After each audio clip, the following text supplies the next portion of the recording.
Nggih, Bu Nunu. J. Bisa dimulai nih? Sudah, Bu. Sudah bisa, Bu. Ya, bisa ya. Bu Marianti sekarang. Giliran Bu Marianti. Sudah siap, Ibu? Siap, Ibu.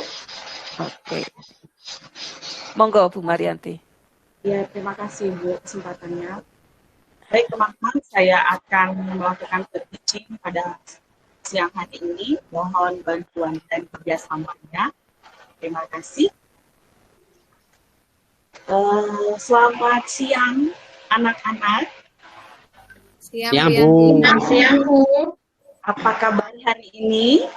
Baik, Bu. Baik, Bu. Tuhan.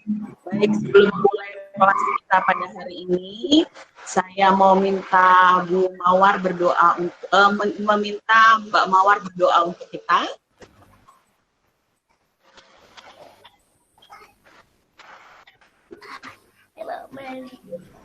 Duduk aja. Mawar belum hadir, Bu.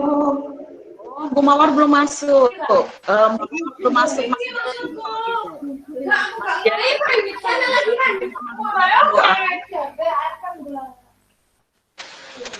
Ya, Bu. Ini, Ma. Oh ya, Mbak Mawar, silakan pimpin temannya berdoa, Mbak Mawar. Iya, Bu. Nah, mari teman-teman, sebelum kita memulai pelajaran ini, kita berdoa. Doa dimulai. Doa selesai. Terima kasih, Mbak Mawar. Baik, sehat semua hari ini. Kemudian Mas Udin masuk hari ini karena minggu lalu tidak masuk itu Mas Udin. Izin katanya kerja. Mas Udin belum masuk, apa masih di kantin? Belum masuk, Bu. Dia masih makan, Bu. Maklum. Padahal minggu lalu sudah izin bantu ayahnya kerja. Baik, selama masa pandemi ini saya berharap anak-anak saya itu untuk tetap rajin sekolah, meskipun memang dengan segala keterbatasan kita. Jadi mari anak-anak semangat untuk tetap selalu sekolah, mengerjakan tugas yang diberikan, meskipun kita bertemu secara dunia maya. Baik, hari ini pelajaran kita atau materi yang akan saya sampaikan kepada kita semua itu adalah materi tentang kegiatan ekonomi. Bagian dari kegiatan ekonomi berikutnya yang ketiga yaitu materi tentang kegiatan konsumsi. Minggu lalu bahasan kita distribusi. Distribusi sudah, kemudian yang pertama dari kegiatan ekonomi adalah produksi. Produksi, distribusi sudah. Mengingatkan kembali, ada yang masih ingat materi minggu lalu. Distribusi itu apa sih sebenarnya? Mbak Neni. Proses. Oh, Mbak Lili. Ya. Proses penyaluran barang, Bu, dari produsen ke konsumen. Bagus sekali, berarti masih ingat. Melanjutkan materi distribusi, berarti menyalurkan barang dari produsen ke konsumen. Berarti ada yang menggunakan, ada yang membeli. Kegiatan menggunakan, membeli, itu menghabiskan nilai guna barang dan jasa, kita dikenal dengan istilah konsumsi. Itu materi kita hari ini. Jadi nanti silakan perhatikan slide yang saya tampilkan, kita bersama-sama pelajari. Baik, saya akan tampilkan dulu ya PowerPoint kita hari ini.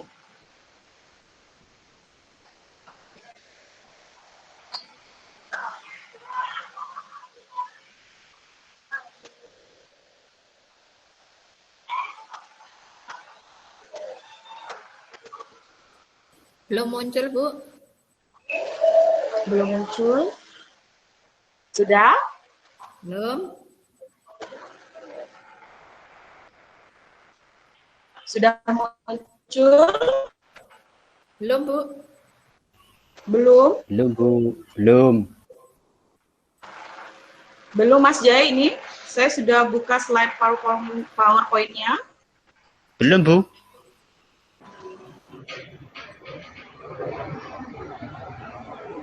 share screen.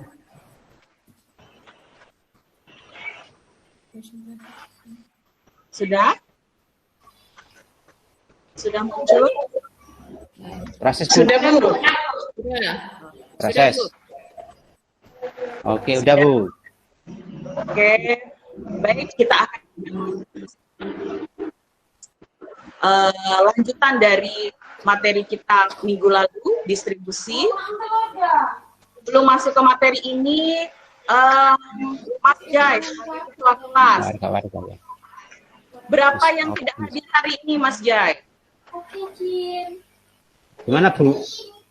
Yang tidak kurang, Mas Jai.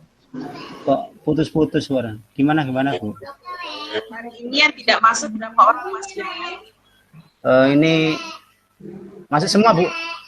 Oh, masuk semua. Mas Udin Iya. sudah masuk itu ya? Barusan masuk Mas Udin itu kayaknya. Iya. Oh ya, baik. Materi kita hari ini kegiatan konsumsi. Semua pernah mendengar kata konsumsi. Atau tadi pagi mungkin ada yang berpikir hari ini materi dengan Bu Yanti lanjutannya dan distribusi adalah konsumsi. Bu Yanti mau nanyakan apa ya kira-kira tentang kegiatan konsumsi hari ini? Baik. Kegiatan konsumsi, bagian dari kegiatan ekonomi, saya sampaikan dulu kompetensi dasarnya. Jadi yang pertama, memahami konsep interaksi antara manusia dengan ruang, sehingga menghasilkan berbagai kegiatan ekonomi. Minggu lalu sudah bahasan produksi, distribusi, hari ini konsumsi, pertemuan berikutnya permintaan penawaran. Kemudian dan interaksi antar ruang untuk keberlangsungan kehidupan ekonomi, sosial, dan budaya. Kemudian, kompetensi dasar berikutnya menjelaskan hasil analisis tentang konsep interaksi yang dilakukan antara manusia dengan ruang, sehingga menghasilkan berbagai kegiatan ekonomi tadi, produksi, distribusi, konsumsi, permintaan, dan penawaran. Dan interaksi antar ruang untuk keberlangsungan kehidupan ekonomi, sosial, dan budaya. Ini kompetensi dasar ya, Nak, ya. Kemudian tujuan pembelajaran kita hari ini. Kalau kemarin, distribusi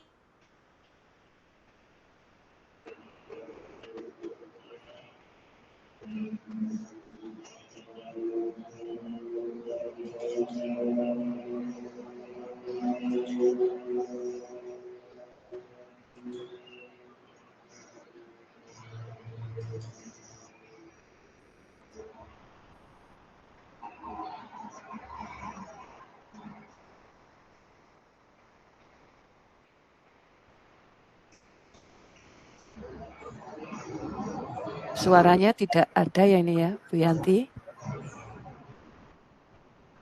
Sinyal kayaknya Bu ini, Bu. Iya. Bu, tidak dengar.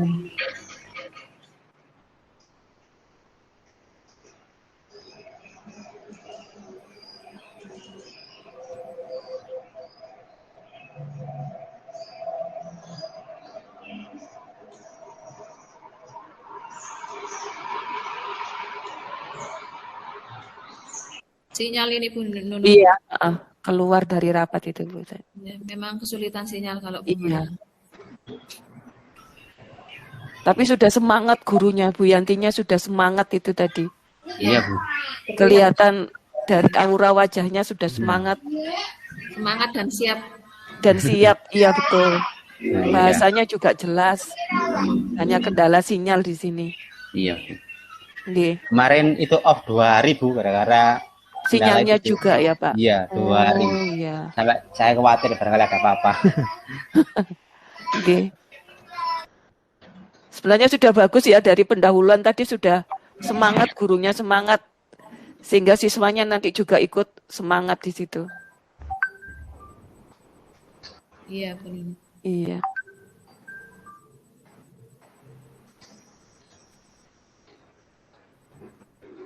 Belum bisa masuk ini juga, Bu.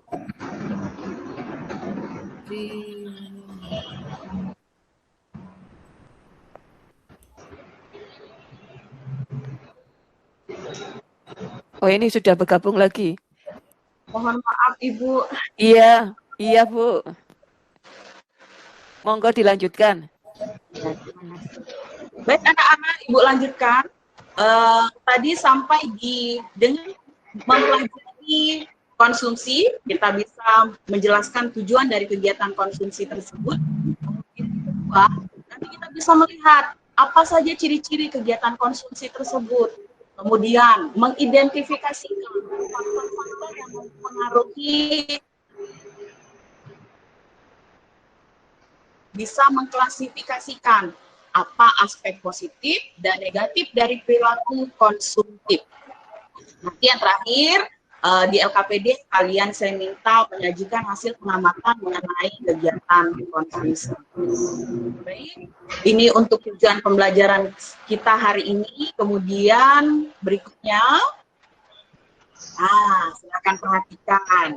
Ini ada beberapa kegiatan konsumsi yang mungkin tadi pagi, sebelum berangkat, mandi dulu, pastinya mandi ya, anak-anak ya, pasti mandi dulu, pasti mandi. Kemudian sebelum berangkat ke sekolah, buka motornya, jok motornya, lihat bensinnya habis, ada yang mampir ke pom bensin, beli bensin dulu, kemudian sampai ke sekolah, cuci tangan. Karena puasa, minum jusnya sama makan buahnya nanti setelah buka, ya. Konsumsi menggunakan atau menghabiskan barang dan jasa untuk memenuhi kebutuhan. Saya mau minta Mbak Rati, hari ini bisa tidak menyebutkan apa saja yang sudah dikonsumsi sebelum berangkat ke sekolah tadi, Mbak Rati? Tadi saya sudah menghabiskan sabun sama sampo, Bu. Sabun sama sampo pada kegiatan mandi, ya. Terus berangkat sekolah, nanti kan sahur, Bu, ya. Sahur. Ya.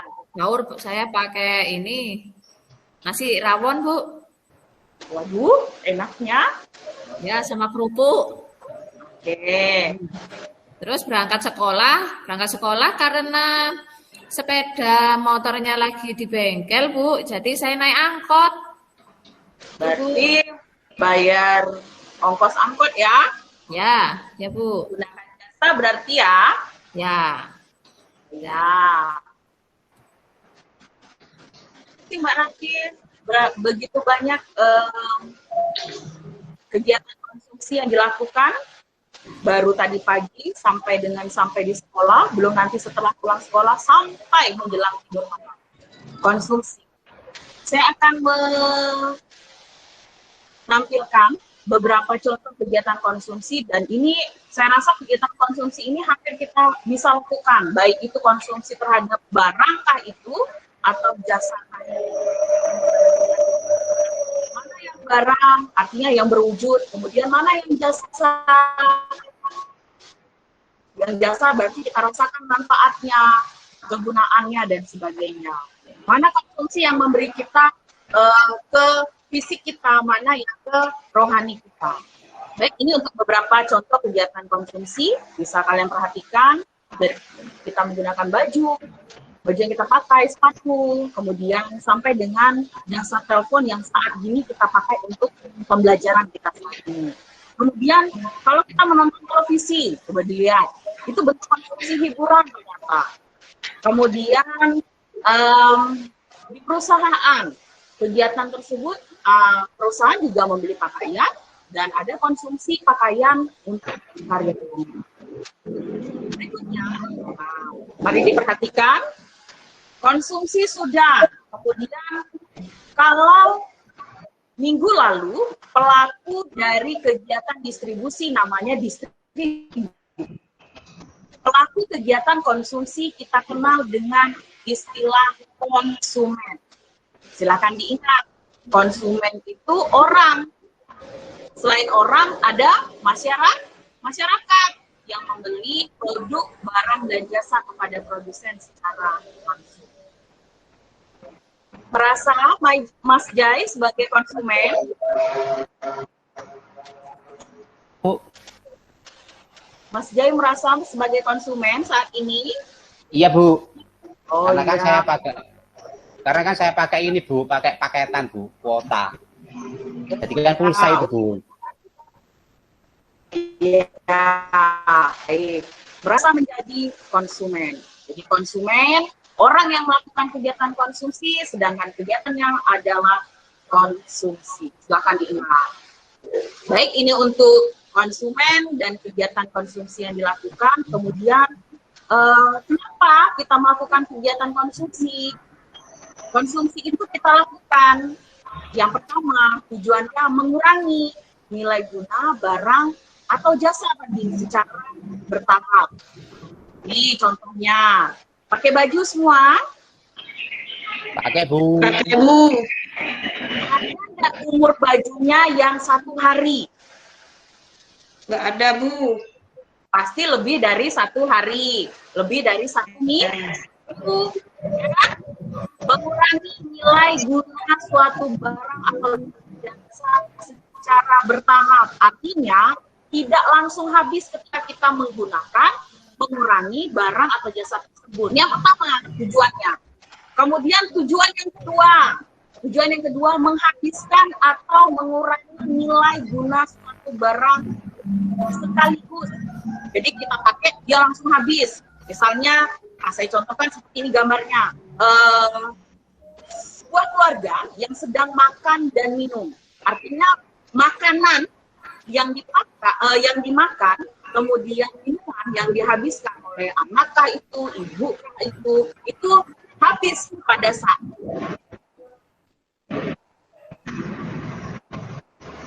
jadi menghabiskan atau mengurangi nilai guna suatu barang sekaligus. Yang terakhir, tujuan yang terakhir memuaskan kebutuhan jasmani dan rohani. Mbak Ima, jasmani itu apa sih Mbak Ima? Apa Bu? Mohon maaf, tolong diulangi. Jasmani itu sesuatu yang berhubungan dengan apa Mbak Ima? Oh, jasa ya Bu?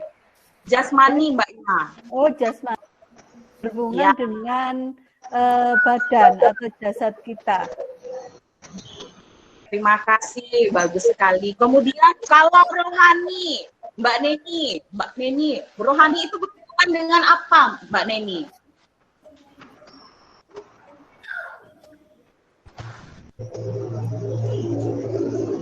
Mbak Neni enggak. Masih ke belakang Bu. Oh, masih ke belakang. Saya Bu. Belakang Bu. Oh iya, ya, silakan. Saya Bu ya. Ya. Seperti saya melakukan kegiatan ibadah Bu. Oh iya. Nah, ibadah yang saya lakukan itu termasuk kebutuhan rohani saya Bu. Bagaimana Bu? Ya. Benar Mbak Nur, terima kasih jawabannya. Jadi tujuan kegiatan konsumsi kita yang ketiga, tadi Mbak Imam mengatakan kalau jasmani itu berhubungan dengan badan. Mbak Nur bilang rohani itu berhubungan dengan kegiatan ibadah kita. Jadi menyenangkan perasaan kita. Jadi kalau udah beribadah itu pasti rasanya adem gitu kan, senang gitu, nyaman. Nah, kalau kami ibu-ibu biasanya kalau belanja atau anak perempuan misalnya ya, Mbak Rati, Mbak Ima dan sebagainya, kalau kita belanja kemudian dipatut-patutkan di badan kita, aduh, orang akan bilang keren ya bajunya dipakai di badannya. Kemudian ketika dapat pujian seperti itu, rohani kita juga merasa senang, terpuaskan karena wah dipuji nih, senang nih dan sebagainya. Nah, ini biasanya ketika kita menggunakan barang dan ada pujian mungkin yang disampaikan kepada kita, biasanya kegiatan konsumsi kita akan memuaskan jasmani dan rohani. Baik, ini untuk tujuan. Kenapa kita berkonsumsi? Selanjutnya ciri-ciri. Ada kendaraan bermotor yang kita gunakan. Itu pastinya buatan manusia. Kemudian kenapa memenuhi atau memuaskan kebutuhan hidup kita? Untuk apa? Transportasi misalnya.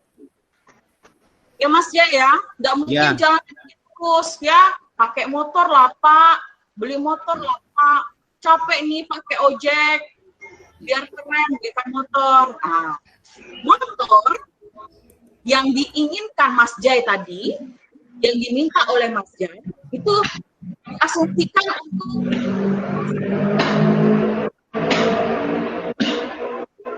sekolah misalnya. Kemudian yang ketiga, motor yang dibeli itu nantinya lama-kelamaan akan berkurang nilai gunanya. Misalnya setahun kemudian, bannya sudah mulai goyang. Mas Jai bilang, Pak, belikanlah motor baru dan sebagainya. Kenapa? Karena motor saya yang lama sudah tidak nyaman. Ciri-ciri kegiatan konsumsi yang kita lakukan. Merasa anak-anak? Iya, Bu. Iya, Bu. Baik, kalau sudah, kita mau lihat faktor-faktor yang mempengaruhi pola konsumsi. Nah, silakan diperhatikan faktor-faktor yang mempengaruhi pola konsumsi. Yang pertama ada faktor ekonomi yang dimiliki oleh keluarga atau masyarakat. Kemudian yang saya kembalikan ke anak-anak sekalian. Coba lihat, coba tanya, berapa pendapatan orang tuanya per bulan? Kemudian nanti bisa melihat, Pak, si ini uang jajannya sekian loh, kok punya saya lebih sedikit. Nah, nanti orang tua kalian akan mengatakan, kalau pendapatan Bapak cuma segini, nah. Kemudian pertimbangan berikutnya, ketika kalian ingin melakukan kegiatan konsumsi apa? Pastinya mengecek harga barang. Ya, pastinya mengecek harga barang. Kemudian kita itu biasanya jadi korban iklan. Betul? Betul, Bu. Bu.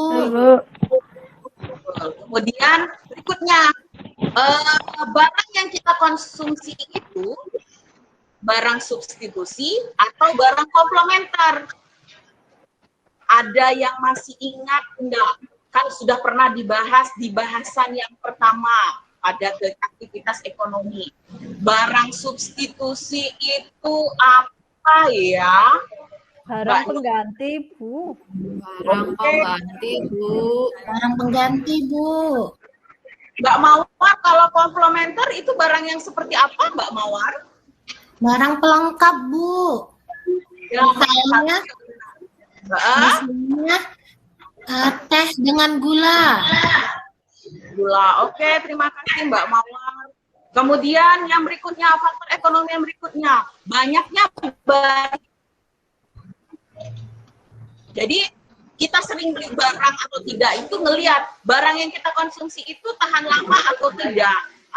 Kemudian yang terakhir, perkiraan harga di masa yang akan datang. Jadi kita akan nunggu nih, udah mau kenaikan kelas, ini akan mahal. Berarti saya belanja bukunya sekarang saja sebelum kenaikan kelas. Itu biasanya anak-anak atau ibu-ibu udah bisa memprediksi atau meramal lah, karena biasanya ibu-ibu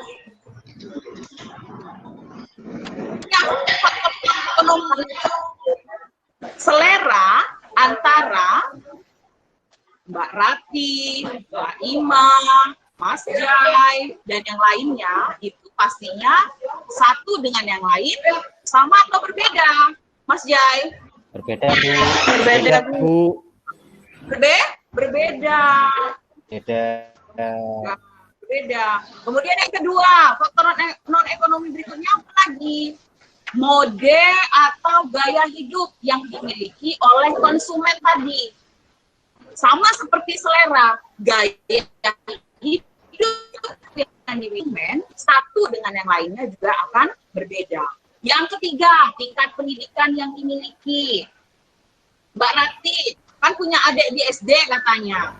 Coba, kalau banyak konsumsi adiknya Mbak Rati di SD dengan Mbak Rati yang sekarang di SMP. Monggo Mbak Rati. Gimana, Bu? Mbak Rati punya adik di SD kan katanya ya? Ada, Bu. Nah, ada. Terus kalau adik di SD, uang jajannya adik Mbak Rati dengan Mbak Rati yang di SMP besaran mana? Besaran yang di SMP, Bu. Besaran di SMP. Kemudian kebutuhannya, bukunya banyak adik Mbak Rati di SD atau Mbak Rati yang di SMP sekarang? Lebih banyak saya yang di SMP. Banyak Mbak Rati yang di SMP. Begitu juga kalau kalian punya saudara yang ada di SMA atau yang sudah kuliah misalnya. Jadi tingkat pendidikan lebih banyak lagi. Lebih banyak lagi, betul sekali. Kemudian berikutnya jumlah keluarga. Saya mau tanya, coba siapa yang jumlah keluarganya di sini, anggota keluarganya itu 5 orang dalam satu keluarga? Saya 6 orang, Bu. Nah, yang 6 orang itu mamanya masak nasinya berapa banyak satu hari?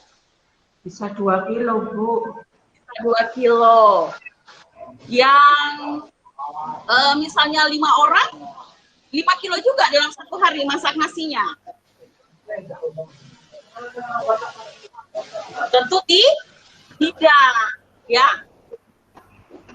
Tentunya tidak. Jadi jumlah keluarga menentukan besar kecilnya pola konsumsi yang dilakukan oleh keluarga. Yang terakhir, lingkungan sosial budaya.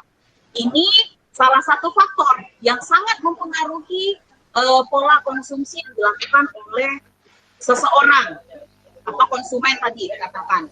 Karena lingkungan sosial, misalnya lingkungan pertemanannya Mas Jai berteman dengan Mas Udin tuh sukanya pakai barang-barang mahal, biar ketularan, biar dianggap sama Mas Udin, Pak Jai juga ikuti, meskipun mungkin barang yang dibeli berusaha beda warnanya, tapi harga mendekati. Jadi kalau membandingkan nanti sama loh harganya, kan kita cuma beda warna. Budaya juga seperti itu, jadi mempengaruhi. Misalnya kalian ada ritual-ritual yang ada di upacara kedaerahan kalian, mempengaruhi banyak sedikitnya jumlah konsumsi yang dilakukan. Misalnya kalau saya contohkan, pada saat ada kegiatan upacara adat di daerah mana gitu kan, tentu kebutuhannya beda dengan daerah lain yang memerlukan. Misalnya kalau kita lihat ke lingkungan budaya masing-masing. Jadi upacara adat yang dilakukan di daerah masing-masing itu perlunya barang konsumsi apa saja. Tentunya berbeda dengan upacara adat yang akan dilakukan di daerah lain. Baik, ini untuk faktor-faktor yang mempengaruhi pola konsumsi. Kemudian ketika kita menjadi konsumen, ada beberapa hal. Misal tadi kan saya sudah tampilkan tuh slide, misalnya kita lagi pilih-pilih baju, kemudian kegiatan makan yang dilakukan oleh keluarga, atau belanja yang dilakukan Mbak Rati. Misalnya Mbak Rati belanja memuaskan kebutuhan jasmani dan rohaninya. Tentu ada hal-hal yang harus dihindari atau harus diperhatikan. Apa yang harus diperhatikan? Yang pertama, menghindari hidup boros atau membeli barang di luar rencana. Pernah orang tuanya mengatakan kalau kamu ini boros sebentar ya bulan ini? Pernah? Pernah, Bu. Apa sering Mbak Rati? Mau disuruh ibu beli sayur. Tapi lihat ada buah malah pengen, Bu. Berarti kan udah lagi. Berarti jumlah yang dibeli yang tadinya hanya disuruh beli telur jadi nambah 2 jenis barang kembali. Ya. Berarti pola seperti ini harus diperhatikan. Itu yang pertama. Jadi kalian harus belajar menghindari hidup boros. Kemudian yang kedua, menetapkan pemenuhan kebutuhan pokok dulu. Kita udah belajar berbagai jenis kebutuhan kemarin. Ya, ada yang kebutuhan primer, sekunder, tersier. Mana dulu? Primer dulu.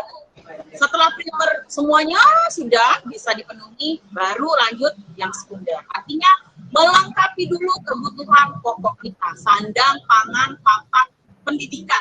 Itu yang penting. Dan terakhir, menyesuaikan besarnya pengeluaran dengan besarnya pendapatan yang dimiliki oleh orang tua kita. Nah, ini yang harus diperhatikan. Baik, yang terakhir ada aspek positif dan aspek negatif. Nah, aspek positif bisa dilihat, nanti kalian pun bisa di buku pegangan kalian juga ada beberapa aspek positif, ada 5 aspek positif. Yang terakhir aspek negatif dari kegiatan konsumsi. Tadi boros, kemudian kalau sudah boros, Mas Jai tiba-tiba pinjam uang ke Mbak Ima. Kamu nih boros benar, ujung-ujungnya kamu utang ke saya. Kemudian kalau sudah muncul hutang, berarti motivasi untuk menabung nyaris tidak ada. Sehingga ya itu tadi, kalau bank yang tadinya tempat penyimpanan uang, menyimpan dana investasi dan sebagainya berkurang. Baik, ini gambaran tentang materi pembelajaran kita hari ini. Kemudian tadi sudah saya tampilkan beberapa kegiatan juga. Kalau tadi untuk akses, kalian bisa mengisi di WA group kalian yang kita miliki, WA group.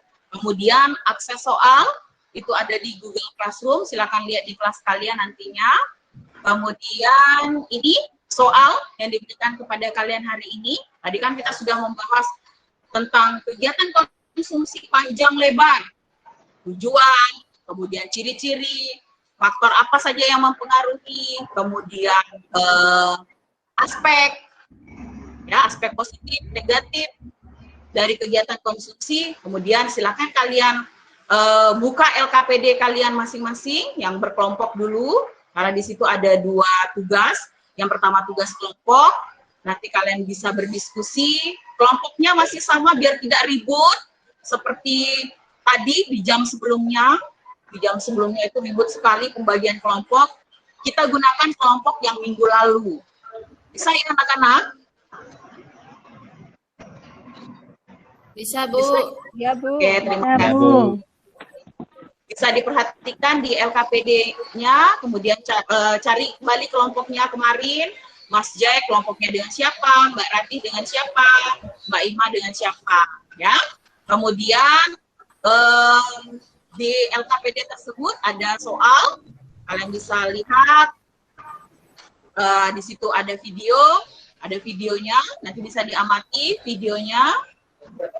Saya sudah share videonya di gambar tadi, ada videonya. Itu ada kegiatan di pasar, di sebuah pasar, bagaimana kegiatan konsumsinya. Kemudian jawab beberapa pertanyaan yang sudah saya tampilkan. Nanti satu orang bisa menuliskan hasil pengamatan dari kegiatan konsumsi pada LKPD kelompoknya. Saya minta yang tulisnya bagus, ya, meskipun nanti hasilnya akan difotokan. Kemudian nanti juga bisa dilihat di Google Classroom-nya ada tugas individu, ini terakhir lah nanti dikerjakan. Baik, untuk tugas kelompok dulu, saya minta silakan membentuk kembali Mas Jai, Mbak Rati, Mbak Ima, kemudian perhatikan, amati, analisis, kemudian bisa jawab pertanyaan yang ada pada LKPD yang saya berikan. Ingat, di situ catatannya, komunikasikan tentang video dan salah satu gambar saja. Jadi setiap kelompok bisa memilih salah satu gambar untuk dianalisis, kemudian dikomunikasikan Mas Jai, Mbak Rati, Mbak Ima, dan yang lainnya. Ya, Bu. Ya, Bu.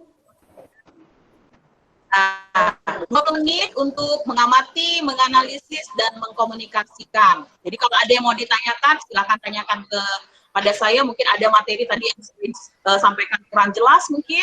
Jadi ini untuk bahan jawaban kami, Bu. Gimana contohnya dan sebagainya. Nah, bisa disampaikan kepada saya. Nanti saya akan jalan ke tiap meja, kelompok untuk membantu. Ya Bu, mau tanya ini Bu. Menyusun skala prioritas Bu. Gimana Bu? Dari mana saya harus menyusun skala prioritas kebutuhan? Menyusun skala prioritas kebutuhan. Ini Mbak Rati, nanti saya tampilkan ini slide-nya lagi ya. Menyusun skala prioritasnya. Oke. Yang pertama, menghindari hidup boros. Kemudian menetapkan kebutuhan pokok kita itu apa saja. Kemudian menyesuaikan pengeluaran kita dengan pendapatan. Artinya kita memenuhi dulu mana yang penting. Artinya penting itu dimasukkan ke dalam kelompok kebutuhan pokok. Berarti kita harus rasional, kebutuhan pokok kita itu apa saja. Kemudian pendapatan kita itu berapa.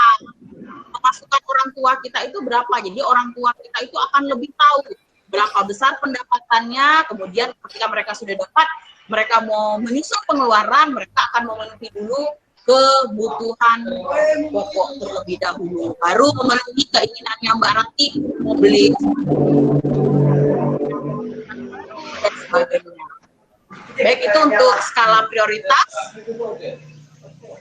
Masih ada?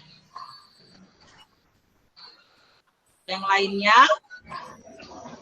Ini Bu, kan untuk menghindari untuk menghindari kalau kita ini udah bekerja ya Bu ya. Kemudian kan dapat gaji. Biar enggak hutang, biar enggak tutup lubang. Rama Irama kan seperti itu ya. Terus kalau diperbolehkan kita itu berhutang dari gaji kita misalkan yang 1 juta misalkan itu kita diperbolehkan untuk hutang itu berapa Bu? Kalau di ilmu ekonomi hitung-hitungan. Jadi kan kita dapat gaji, kemudian nanti untuk kebutuhan kita selama 1 bulan untuk ini. Nah itu berapa persen sih Bu? Kita boleh hutang itu Bu? Boleh hutang. Kalau menurut saya, baik. Kalau menurut saya mengelola artinya menyesuaikan dengan faktor-faktor yang mempengaruhi pola konsumsi saya lihat pendapatan saya, kemudian harga barang itu pasti ketika saya mengkonsumsi. Apa yang saya konsumsi nanti jangan sampai, tadi kan saya katakan, jangan sampai jadi aspek yang negatif, ya kan? Jadinya kita menimbulkan hutang. Pemahaman saya, jadi ketika saya bekerja, saya dapat penghasilan, saya mau berhutang, misalnya saya beli motor gitu kan, itu saya kredit. Paling tidak saya hitung dulu, bulanan motor itu berapa sebulannya. Saya akan ambil minimal 20-30% dari pendapatan yang saya punya.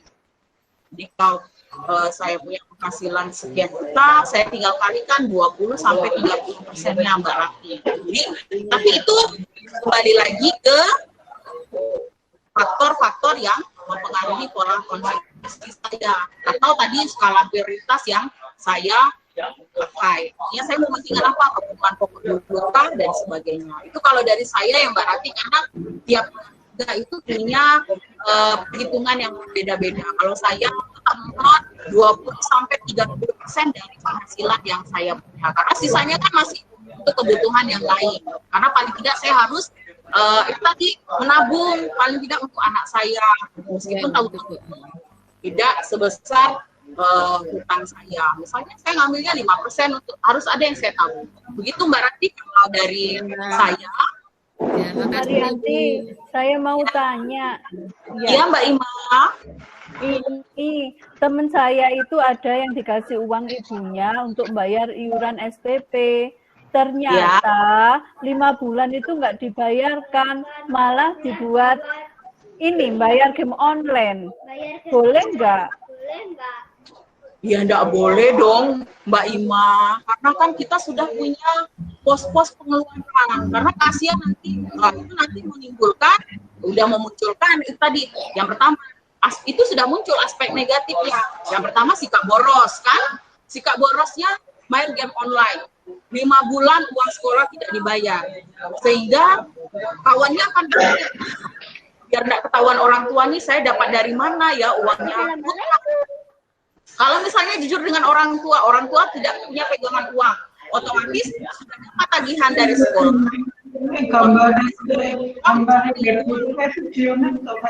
Misalnya pinjaman misalnya untuk bayar uang sekolah yang 5 bulan. Jadi sebenarnya konsumsi seperti itu dihindari. Ya Mbak Ibu. Nah, itu tadi teman saya Bu Marianti.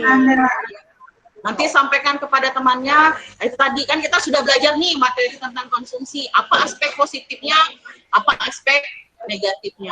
Kemudian memang yang mempengaruhi pola konsumsi kita itu ya memang tadi banyaknya faktor non ekonomi, lingkungan sosial budaya misalnya, lingkungan sosial lah, lingkungan pertemanan.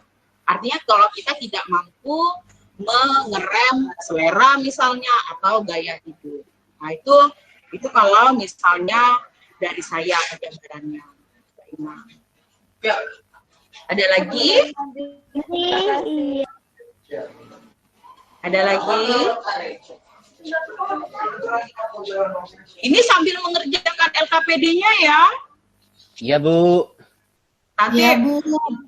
saya teriak-teriak lagi, Bu. 5 menit lagi istirahat, ya? Ya. Ya Bu. Sambil dikerjakan, nanti saya sambil jalan-jalan menanyakan. Mungkin ada materi tadi kan udah di-share, kalian bisa lihat juga nanti, ya. Tuh, apa saja yang harus diperhatikan dalam kita melakukan kegiatan konsumsi, kemudian ciri-cirinya, kegiatan konsumsi tadi, kemudian faktor-faktor, tadi ada 2 faktor. Nah, berdasarkan gambar tersebut, pilih gambarnya kira-kira apa ya faktor yang mempengaruhi kegiatan konsumsi pada gambar tersebut. Faktor ekonomika atau faktor non-ekonomika? Nah, bisa nanti diperhatikan ya. Silakan berkomunikasi, itu lebih baik dengan temannya. Analisis dulu, amati dulu. Ya. Mas Udin, tumben diam sejak pulang dari WC belum ada suaranya nih. Ada Bu, ada. Ya, saya pikir sakit perut.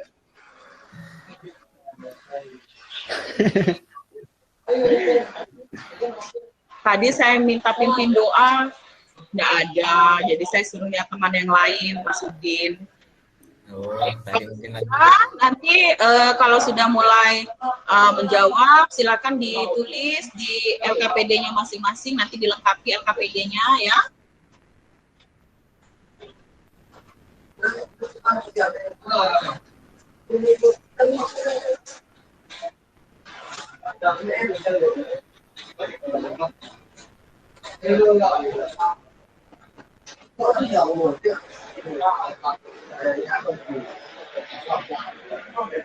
Kelompoknya Mbak Rati sudah mengamati video dan salah satu gambar yang saya sajikan, Mbak Rati. Ini Bu kurang Bu, kurang sedikit. Oh ya, nanti saya minta satu kelompok satu pertanyaan saja mempresentasikan. Nanti kelompok Mbak Rati 1, kelompok Mbak Ina 1, kelompoknya Mas Jai 1. Ya. Masih merangkai kata-kata Bu.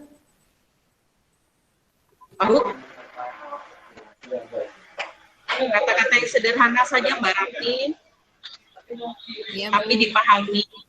Ya.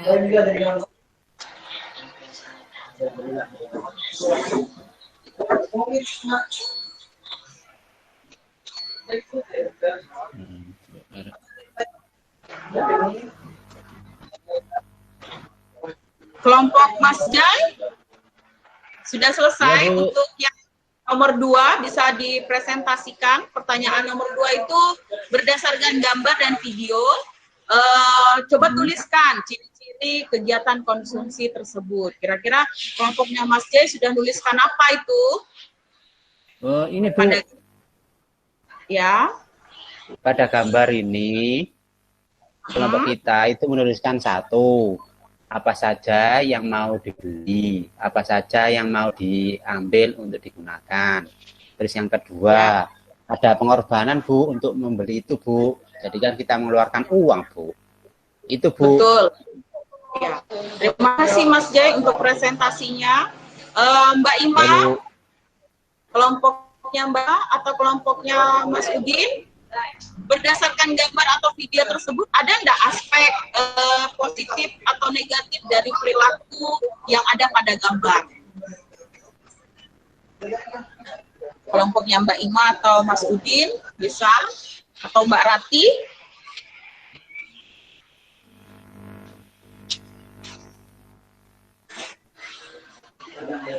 Mbak Rati Bu, sudah siap.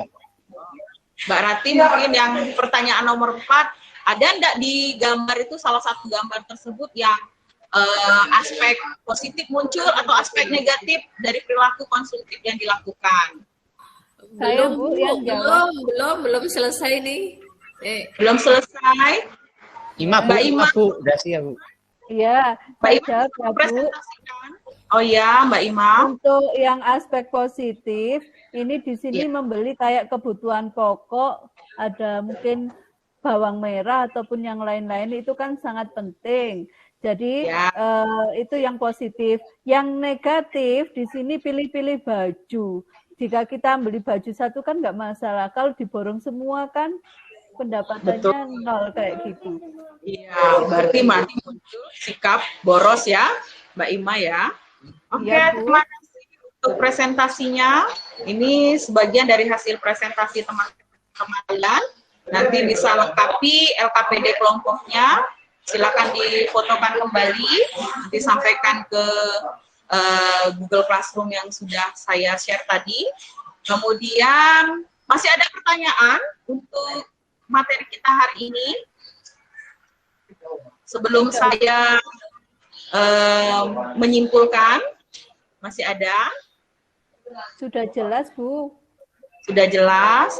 Baik, kegiatan konsumsi yang kita pelajari hari ini, Mas Jai, bisa bantu saya menyimpulkan kira-kira apa itu kegiatan konsumsi kita hari ini yang kita bahas? Ini Bu.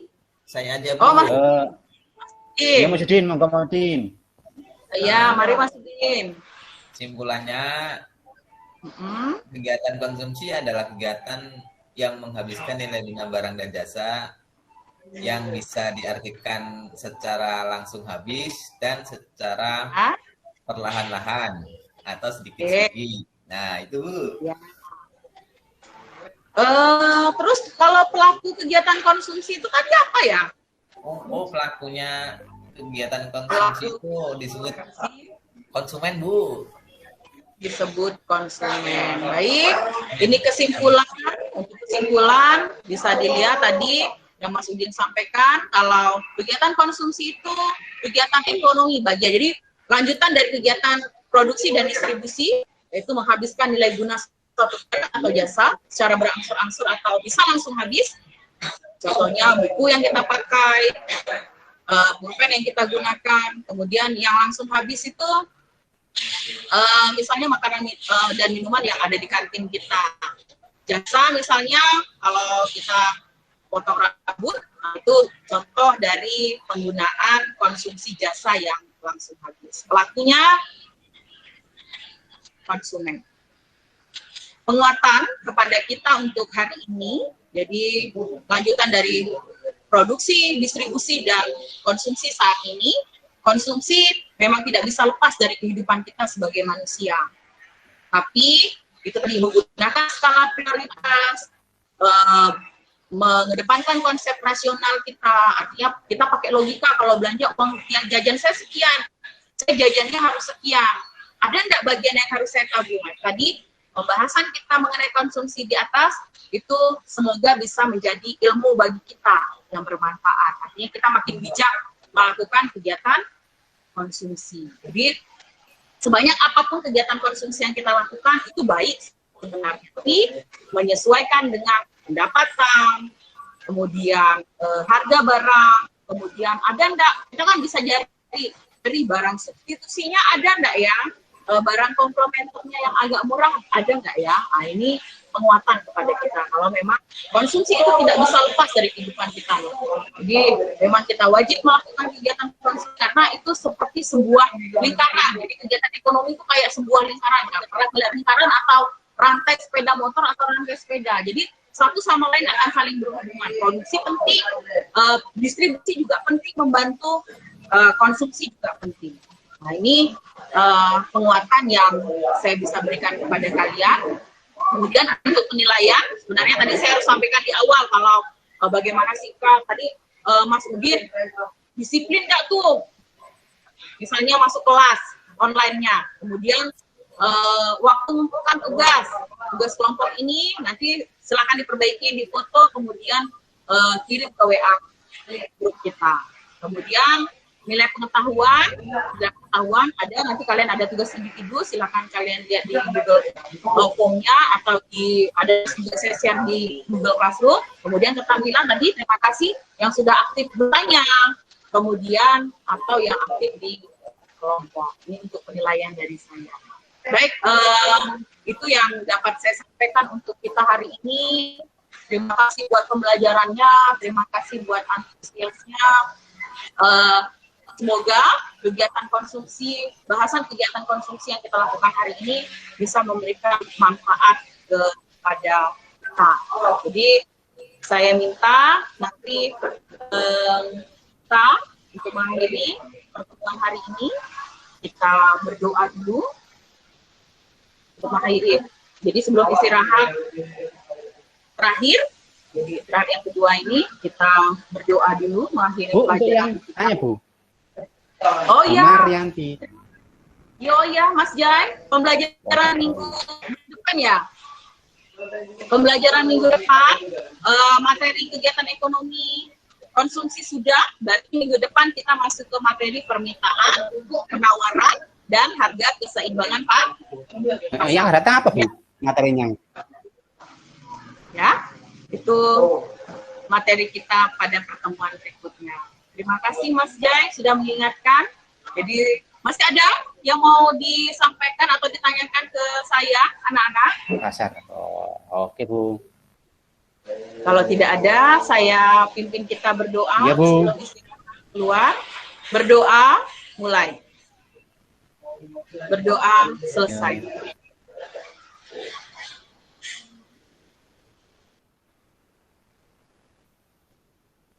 Sudah Bu, cukup. Oke. Terima kasih Bu Marianti. Iya. Saya serahkan dulu kepada observer di sini, Bu Okta dan Bu Kamila. Yang mungkin mau menyampaikan masukan-masukannya. Bu Okta, sudah siap, Bu? Nggih. Monggo Bu Okta. Nggih. Untuk Ibu Marianti, secara sistematis pengajaran dari awal sampai akhir sudah sangat bagus kalau menurut saya. Suaranya sangat jelas dan sangat bersemangat sekali. Tapi di sini tadi kan Bu Marianti kan sempat bilang kalau dia sempat share screen PPT dan LKPD nggih. Cuman di sini saya tidak lihat. Iya. Jadi untuk masukan saja buat Bu Marianti, nanti untuk PPL yang sesungguhnya dipersiapkan lagi, lebih bagus lagi, gitu Ibu. Terus, Oh iya Ibu, nggih, terima kasih. sinyalnya juga ini tadi terkendala putus-putus, jadi suaranya kadang kedengaran, kadang enggak, gitu. Itu saja dari saya, Bu Marianti. Terima kasih Bu Okta masukannya. Baik, saya sedikit menambahi. Bagus, apa yang disampaikan Bu Marianti, semuanya sudah bagus, materinya sangat bagus sekali. Suaranya kalau di saya suaranya sangat jelas. Terus materi yang disampaikan itu sudah mengaitkan dengan keadaan sekarang dan dunia nyata. Itu bagus.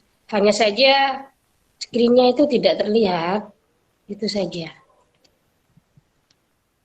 Oh ya, terima kasih Bu Kamila. Mohon maaf.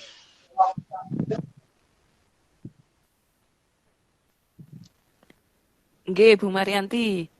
Dari saya ini. Ya, Ibu. Wah, Bu Marianti semangat sekali di sini ya.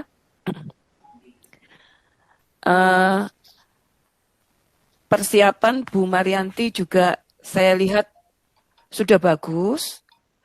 Karena bagaimanapun juga persiapan kita, prepare kita, itu akan membawa kita ke tujuan.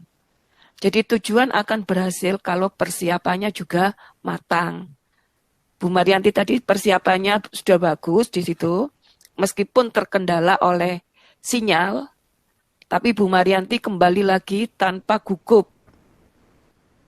Dengan semangat sekali dan dengan senyumnya, di situ Bu Marianti masuk kembali ke kelas. Itu poin tersendiri. Kemudian, karena siswanya di sini sudah pintar-pintar semua ya Bu ya, ada salah satu siswa yang kritis tadi yang menanyakan berapa persen dari jumlah pendapatan